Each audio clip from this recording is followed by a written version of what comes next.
L'enfant talibé est à l'origine un enfant confié par ses parents à un marabout afin que ce dernier lui enseigne le Coran. Au Sénégal, la situation d'une partie de ces enfants a évolué de manière inquiétante.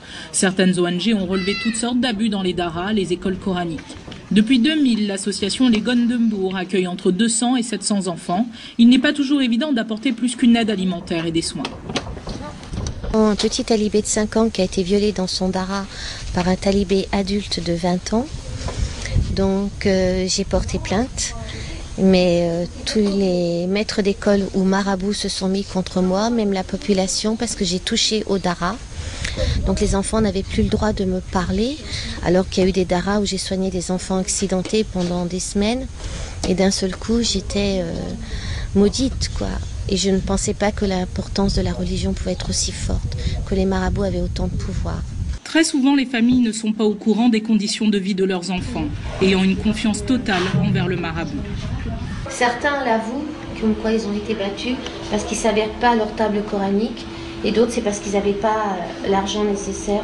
L'ONG Tostan travaille avec des marabouts qui condamnent ces dérives et souhaitent une réglementation des daras. Leur but n'est pas de lutter contre l'islam, mais pour les droits des enfants. Nous nous désolons beaucoup de cette situation-là. Que finalement, au niveau de l'autorité, qu'il y ait cette abdication. Ça crée une situation permissive où tout peut se faire, où chacun peut faire ce qu'il veut.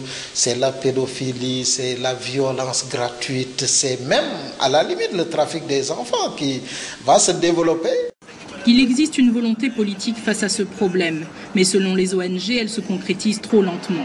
22h, nous sommes en plein centre-ville de Dakar. Une équipe du SAMU social sillonne les rues de la capitale.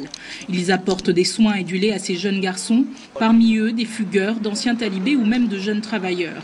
Ici, toutes les catégories se mélangent et forment ces enfants de la rue.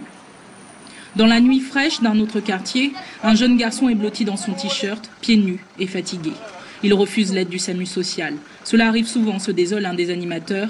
Mais que faire face à des êtres extrêmement méfiants et qui sont exposés à tous les dangers, parfois dès l'âge de 3 ans.